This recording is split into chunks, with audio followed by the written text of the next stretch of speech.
La cifra que adelantaba Magdalena vinculada a lo que es la problemática que se da con los más pequeños de acoso verbal, ¿no? Sí, o verbal sea, escolar. 40% decías. Sí, sí. Realmente es una cifra muy preocupante. Es una cifra preocupante de una realidad en la que todos en algún momento hemos escuchado, si no tuvimos algún familiar, Vivido. o nos pasó a nosotros, o bueno, hablando con la gente sabemos que esto existió siempre.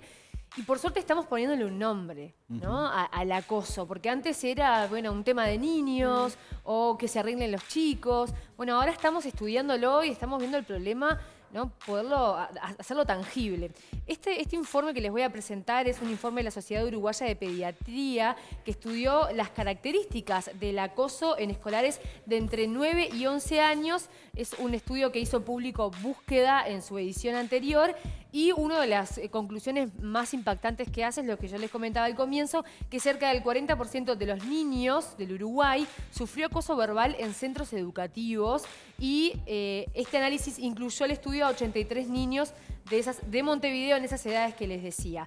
Bueno, vamos a compartir algunas plaquitas con ustedes para poder de manera gráfica ver estos números que les decíamos. Bueno, repetimos, cerca del 40% de los niños sufre acoso verbal en centros educativos. Los investigadores observaron que el 85,5% de los acosados fue excluido socialmente y hostigado de forma verbal, además de sentir desprecio y ridiculización, que es en un 73% por parte de sus compañeros. O sea que un 85,5%, es una cifra incluso aún mayor del 40% que les decía, se sintió hostigado y excluido socialmente y un 73% se sintió ridiculizado y sintió desprecio por parte de sus compañeros.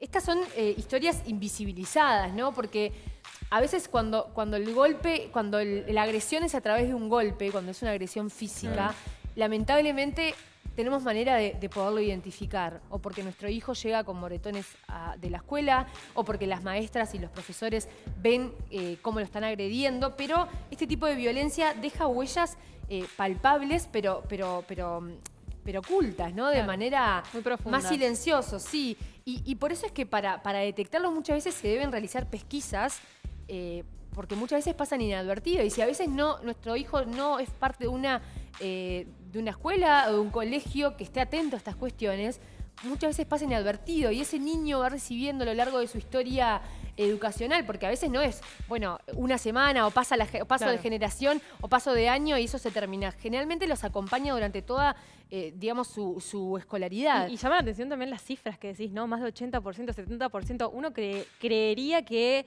ya desde hace unos años cuando se comenzó a hablar del bullying, como que las instituciones tendrían que tener mecanismos, ¿no? Para tener un abordaje con los niños y que también ellos puedan sentir la confianza de contarle al adulto, de contarle al maestro lo que le está pasando. Tal cual, identificar que está siendo víctima de violencia. Bueno, la investigación esta que hacemos referencia de la Sociedad Uruguaya de Pediatría concluyó que la mayoría de los niños padece o tiene un alto riesgo de sufrir bullying, ¿no? O sea, la mayoría de los niños siempre están en una situación en la que pueden sufrir bullying. Imagínate el estrés que debe generar también cuando uno ve que alrededor suceden esas situaciones y se pone en ese lugar y dice, bueno, mañana me puede tocar a mí, ¿no? Con distintos tipos de intensidad y modalidades. Eso es lo que hacíamos referencia. Puede ser a través de la agresión física o puede ser a través del desprecio o el dejar de lado o no invitar a jugar, no invitar a los cumpleaños. Adecuada al chico del cual los demás se puedan reír, sino también a veces el no tenerlo en cuenta, porque a veces el no dirigirse, el excluirlo o el decirle yo no te escucho o no te puedo escuchar y de alguna manera involucrar a otros compañeros a que hagan lo mismo, ese aislamiento es también una forma de agresión. Dentro de este 85,5% que les decía que es de niños que se sienten acosados, fueron excluidos o hostigados, la exclusión es parte de la violencia, ¿no? Cuando todos los niños van a jugar y a mí me dejan de lado porque capaz que soy medio patadura para los deportes y no me incluyen, o cuando hacen un cumpleaños y no me invitan a mí, o hacen alguna reunión fuera de la escuela y a mí no me incluyen, ¿no? Eso también es hostigamiento y también termina siendo un despertar de una posible depresión para el niño, ¿no? Totalmente. Que eso es lo que realmente es preocupante. No, pero aparte creo que algo que tú dijiste al comienzo y que hay que insistir, es que muchas veces las actitudes o esas cosas que ocurren entre los niños son tomadas como algo normal, como cosas de niños. Y eso es lo que hay que prestar atención y sobre todo también a los equipos docentes a la hora de intentar identificar esas situaciones, ¿verdad, Magdalena? Que no es un juego de niños, no son cosas de niños, porque a veces se dice, sí, los niños no son malos, los niños no son malos, no hacen cosas malas, pero este tipo de actitudes tienen repercusiones a futuro muy serias. Y es por eso que siempre en los centros educativos que haya una sospecha se debe investigar, ¿no? Se tiene que hacer un esfuerzo por investigar y hacer pesquisas si son necesarias, porque a veces esa violencia pasa inadvertida, pero va penetrando en la personalidad de ese niño. Bueno, también se identificó como otro dato interesante de esta investigación que, repito, hizo la Sociedad Uruguaya de Pediatría, se identificó que hay un mayor riesgo de padecerlo en niños de la educación pública y entre niños que consumen psicofármacos, niños y niñas que consumen psicofármacos. Pero lo que advierte este estudio es que si bien ellos identifican una mayor persistencia en la educación pública, la gran mayoría de los niños que fueron pesquisados era de educación pública. Entonces, ponen el dato sobre la mesa, pero dicen, ojo, porque esto puede tener de alguna manera correlación con la cantidad de niños que se tomaron en cuenta. También, por otro lado, en la investigación, los autores advierten que en las consultas pediátricas hay una tendencia, esto es importante, a realizar diagnósticos incorrectos por un error básico de atribución, dicen. Se posiciona al niño o el adolescente como el causante de una patología psicológica, ¿no? Bueno, el niño es un niño depresivo, introvertido, o es un niño, claro, o tímido. Tímido o tiene, o cuántos niños también se los diagnostica con TDAH, por ejemplo, y no lo tienen.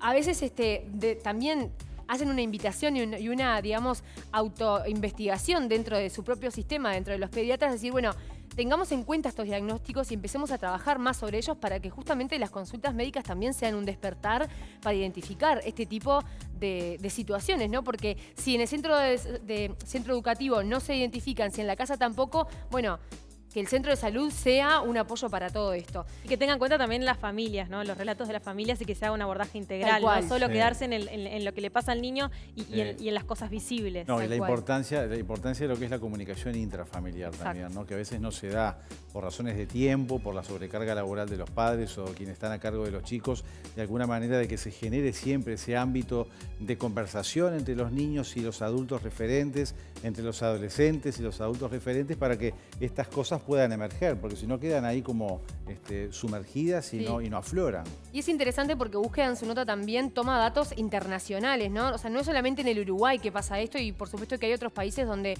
es más intenso. El acoso escolar existe en todas partes del mundo y según las estadísticas internacionales, 1 de cada 3 estudiantes de entre 13 y 15 años sufrió al menos un episodio de violencia o intimidación de manera habitual. O sea, esto de manera reiterada, no es que un día te pasó, no es que un día te hicieron el vacío tus compañeros, no es que un día te dijeron gordo, flaco, feo, burro, es reiterado. Todos los días de tu vida, un niño de entre 9 y 11 años se expone en su educación a ese tipo de maltrato. Bueno, como les decía, 1 de cada 3 estudiantes entre 13 y 15 años sufrió acoso y el 20% de los intentos de suicidio en adolescentes está influido por el acoso escolar. Esto parece un cliché porque lo venimos repitiendo hace un año, es otra de las pandemias silenciosas en la que realmente debemos trabajar, no solamente los centros educativos, no solamente las familias, no solamente los pediatras en este caso, sino la sociedad toda para ver qué niños estamos criando para los adultos del mañana, ¿no? Así que bueno, estas son un poco las cifras de la Sociedad Pediátrica del Uruguay, que me parece que son alarmantes, que me parece que chocan, pero que bueno, necesitan por supuesto una reacción del sistema. Totalmente, la verdad que sí. La verdad me impresionó el número, no pensé que era tan elevada la cifra y bueno, obviamente estamos hablando de chicos que después se van a convertir en grandes y que van a arrastrar toda una problemática que esa violencia que después la van a ejercer como jefes o como compañeros de trabajo con otros adultos también, normalizándola. ¿no? Normalizándola, ese es el concepto.